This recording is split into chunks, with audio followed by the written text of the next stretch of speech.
Hey guys, going to be trying to do a definitive guide on Culverins, so I'll never have to answer any questions about them again, hopefully. I can just send them this link.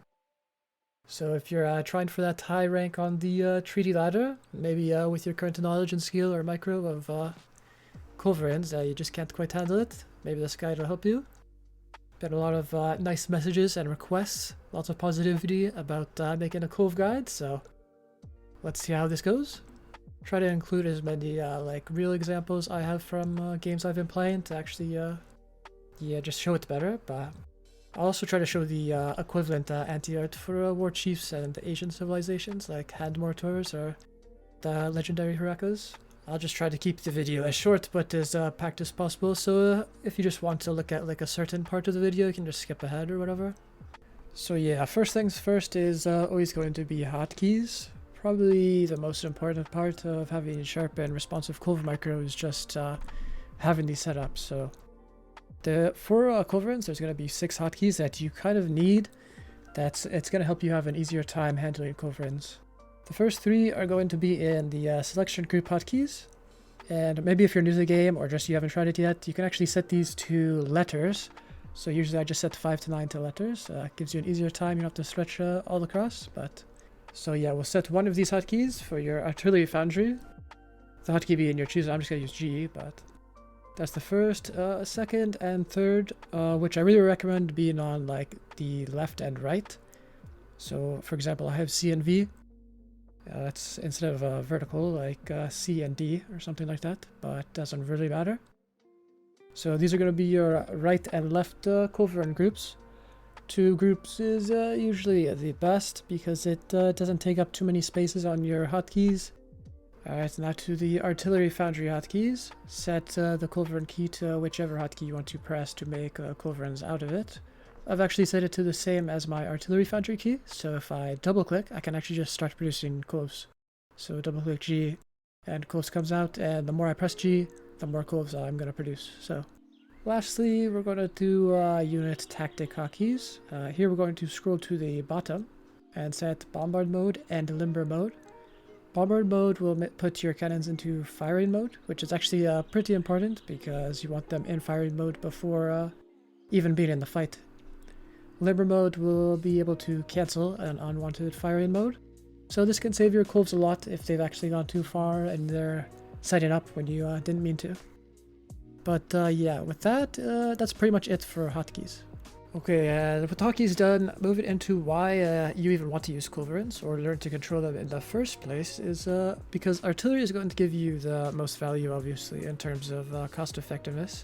So if you can, rule the artillery fight, you can usually, but not always have the fight going in your favor. So the general idea of where Culvs are going to be useful is pretty much how well you can protect them.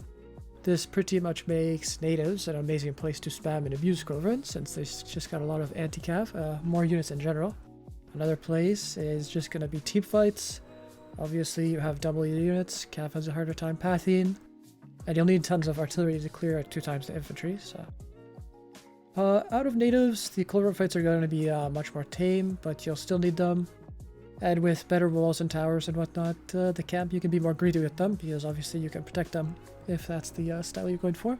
Alright, then moving on to actual game mechanics, I'll demonstrate 5 phases of the fight. The start of the fight as a full 8v8 Culv fight, the production for single Culv batches and double Culv batches, then passive and aggressive Culv Micro and positioning, and where your Culvs should be prioritized, or identifying what you want to be doing with them.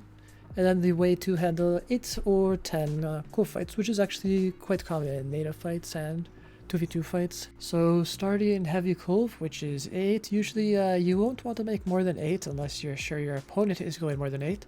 And you are either A, too late to counter it, or B, their civ can just protect more than 8 Culvs from cav, like Dutch or maybe France. Knowing when to build this many Culverins is going to be up to your scouting and knowledge of the matchups. So for now, I'm just going to show you the standard steps for the start fight. Winning the initial fight is obviously really good and provides you with just free reign to their next batch of Culvs, given you don't lose it when they're probably a huge reinforced or panicked cav wave comes in. Alright, so first you're going to want to break up 8 Culvs into 4 groups of 2. Usually I don't even use my Culverin hotkeys for the start fight. I just use the building keys of 1, 2, 3, and 4. So when the timer actually runs out, it's going to be around 5 or less seconds. You want to actually start moving all of your Culverins towards the enemy to get them into position. And also this, make sure they don't auto-shoot when they're just idle. If you do just shoot and they're idle, it's just kind of, yeah, you're probably just going to lose a start fight, so if you're versus a competent player. Yeah, so you're going to want to take a shot, and as soon as the first shots go out, you're going to either want to retarget on the next Culverin, or do something in between, like build your FB and then come back to the second shots. It doesn't really matter, but either is fine. So yeah, if you have any live-in Culvs after the start fight, and you've either won the Culv battle, or you've just both have maybe 2 or 4 left or something like that, just regroup them into your Culverin hotkeys and then either back up or keep firing if you're free to do so, and that's pretty much the start of the game. Now that we're actually using Culverins to fight, you're always going to need a steady supply if you're in a Culv war. And by that I mean if you're not splitting or going hard with a hard Musk Husk push. So when you're doing 4 or 6 Culvs fights out of mats, you're only really going to want 1 foundry. And in that foundry, you will always want 1 Culverin being queued, because you'll be continuously losing them. When the Culverin is halfway or 3/4 done, you're going to want to be spamming your production key, try and get a full batch out. And if you still have a large amount of Culvs out, you just don't fill it up and let the single Culv fly out of there, and queue another one up when you're ready.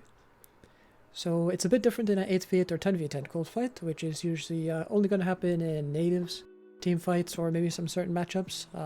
For example, Sweden can protect 8 Culvs, so you're going to need 2 artillery foundries. With producing these, you can't really wait until the last second, like with 1 artillery foundry.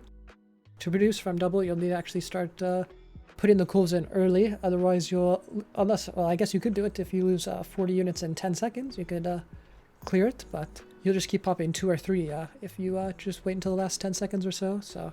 And you can just keep 2 Culvs in queue like you did for the single one. And if you don't need them, you just pop 2 Culvs out. So that's how the production works. And okay, now to pathing, which is probably the hardest part of Culverins. So what you want to do when your Culverins pop is to separate them in even groups and set them in bombard mode before they even get into the fight. You don't want to lose any Culverins for free because they walk too close into the fight. This will always keep your Culverins in position where you want them. There's going to be 3 things you're going to want to follow. Moving your Culvs horizontal so they can all shoot at once and won't be forward and get picked off. The second, in order to get clean shots, is never move your Culverins into your army. You really want to separate your army to get your Culvs through, move units forward, or just get them out of the way no matter what. However, sometimes even if you are in range, you'll have the slightest issue where your Culvs will limber just out of control. And honestly, the best way to make sure you get your shot off is just spam the bombard mode. You'll eventually get the shot off. And the last thing you want to keep in mind when you're moving all your Culvs up is you want to follow with your horse art and mortars behind them as well. They can't shoot your Culvs, horse art, and mortars at the same time, so when they're targeting your Culvs, you're going to have a window for all your other units. And if he does choose to shoot your horse art or mortars, you just win the artillery fight. So paying attention to when your opponent's artillery is out of position is key. You want to take out Culverins that have been mismanaged and artillery that's gotten too far forward. Getting shots off without committing your own Culverins versus theirs is just, you outplaying them screwing up, and you getting a really good value. So one of the things you're going to want to be doing is the Alt key. You'll be spamming this to see HP for Culverins, and for this new blue circle update in this last patch, the blue circle is going to give you exactly what you want to see, although right now it's kind of bugged, for me at least. Every time I click Alt, I click Flare, so maybe it will be fixed in future versions, but if you have a circle, you should use it for the Culv range. Takes a bit away from the skill, but it's here, so you really should use it. The Alt key is also providing the HP for each unit. This lets you shoot weak Culvs with a single Culv, 2 for a full one, and if there's a Culv on really low HP, this is when you just want to select some of your units and click the Culv. Really simple, but a lot of people just don't do it. And now to the obvious and maybe not so obvious things you should just automatically be doing with Culvs. I'll start by saying taking shots and going back and forth with Culvs at high level usually isn't going to work when you fully commit all your Culvs. And the reason I say this is because the trades are usually always even when both players aren't under pressure affecting their Culv Micro. So for example, when you've taken a Culv fight and you've both traded equally, the worst thing you can do is go back. And that's because if the other person instantly retargets their Culvs, which at the highest level you definitely do, it will either lock on or maybe it won't even need to. Maybe it'll just be in range regardless. The cannons will get the free kill as you're going back, so that just results in you losing out. So when you go into a Culv war, you really want to commit and go all in. If you're both in range and have traded evenly, and you really need to split your Culvs on the weak ones and retarget efficiently in these situations, after winning or retreating after a Culverin fight, or maybe even in the middle of the Culverin fight, you'll have to pretty much repair the ranks, kind of. So what this means is, if you're having a large amount of living Culvs on one side, let's say you have like 5 or so, and maybe on the other side you have 1, you're just going to want to rebind them so they're as even as possible. So when you next Culverin fight, or your next shots in general, are just going to shoot properly and get the Culv shots finished. Lastly, you really want to keep your Culverins away from walls and gates because you're just going to get splash damage from mortars. Everyone tries to focus them when they see it, and it's really satisfying when you get it, but it's really sad when you lose your Culvs. So you gotta keep that in mind constantly. Even deleting the gates if your Culvs are under them is worth it most of the time. Alright, now that you kind of understand the basics of using Culverins, but I'll show you exactly how to use 8 or 10 Culverins. Obviously, you only have two control groups for Culvs, so having 4 on each is kind of awkward. You're going to want to use this trick, and I'll explain to you why it's better than just selecting 2 Culvs, clicking, and then using your hotkey. So yeah, when you select your 2 Culvs, and then you immediately shoot with your hotkey to shoot the rest, and press on the second Culv, a lot of the time, the first 2 Culvs which you try to use may not fire because of pathing or whatever, and if that happens, a lot of the time, they will just use your second command, which is of course you clicking your Culv selection hotkey, and all 4 shots will be used on 1 Culv.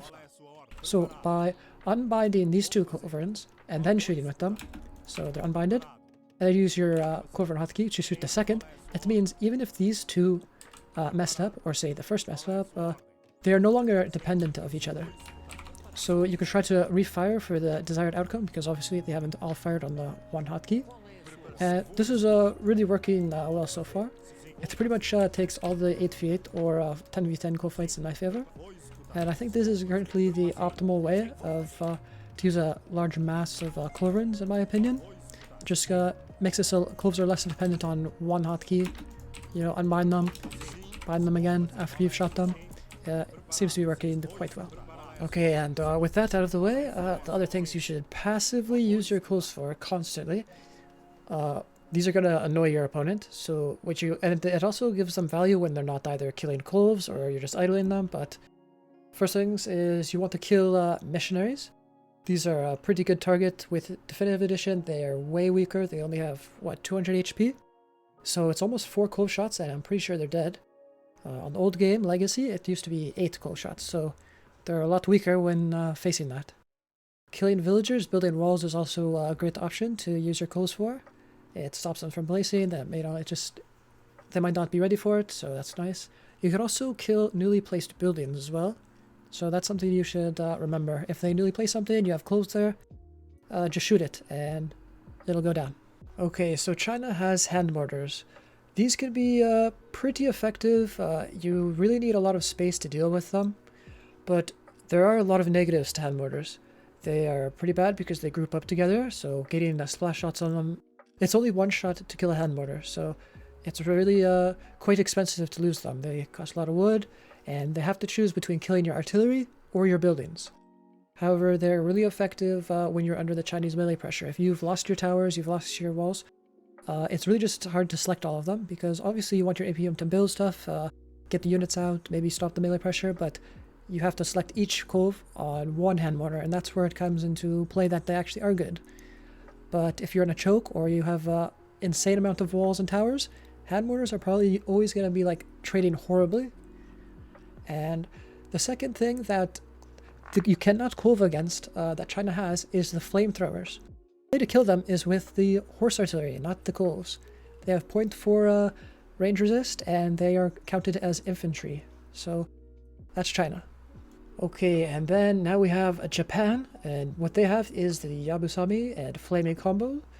So the definitive edition Yabusame are weak, but they can still be really annoying. If they move those forward to kill your artillery, then you really need melee like Musk, or even handcav just to get around their large range resist to kill the Yabusame. However, the Flamings are one of the worst anti-cannon units, just because of their pathing, how they stack up. Their range is really mediocre as well. They also take a slight pause when initially firing. They don't shoot instantly. I wanted to say you could dodge with them, or their speed was an advantage, but it really isn't. Probably one of the worst cannons in the game. And also, probably one of the biggest reasons is they take 3 shots to kill a Culverin, where it only takes 2 to kill them, so that's a pretty big negative on them. With India, we have the Siege Elephants. Siege Elephants they're actually in a really good strong state. The ability to be able to dodge cannon shots, probably the most easily in the game, is just insane buff to them. They also have really high HP, so I'd say good Siege Elephant Micro is just unbeatable.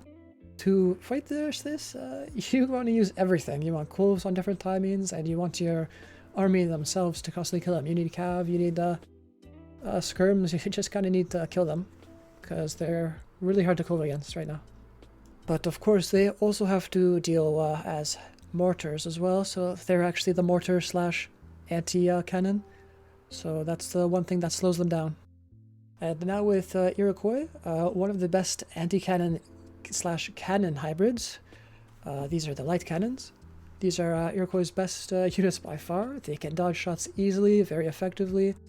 You can force your opponent's Culverins forward, since otherwise you can just stay back with your light cannons and do some great damage to their infantry mash. To counter this, you probably just really need a large mass of Culverins and try to get as many good trades as you can. Just shoot your Culvs differently, make it hard for them.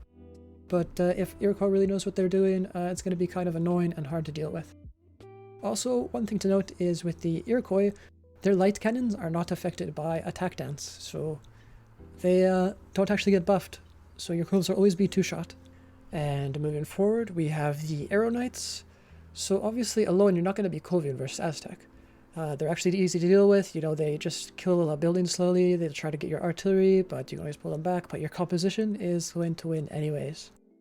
However, when you do need Culvs, for example, a team fight, or maybe you're getting doubled, the Arrow Knights are going to be unbeatable if the Aztec's teammate is also mixing in Culvs. If it's Culvs and Arrow Knights, it's hard to deal with. The best way to keep your Culvs alive is just try to be on the opposite sides of the Arrow Knights, really. But honestly, it's kind of a downhill battle because you can't really focus Arrow Knights with artillery. They just have a really long range. But that brings us to the Iroquois from Inca. Obviously, you don't need Culvs versus Inca. However, like with the Arrow Knights, you might be in a team fight, so you will need them. And the way to keep your Culvs alive versus these is you really just need to pull all your artillery back when the Iroquois come and try to get a big burst fire with your artillery piece. You want 4 or 5 horse art, and that'll actually kill the Iroquois very easily. They're really weak to this. They get cleared. It's really the only effective way of taking them out at large. They don't have the longer range than Arrow Knights, so you can do this. And then we have the Sioux War Chief, or Lakota War Chief rather. Obviously, no Culvs needed, but if there's a Sioux in your game, yeah, you're just screwed. You're gonna have to wall up. Probably the unit that creates the most unfair and unenjoyable time. Can't really give tips on it besides walling up constantly. And with that, the Culv guide will be finished. I think I covered most, if not all, of the kind of specifics of Culverins, so you should be able to be top level with this guide, I think. Thanks for watching, and until next time.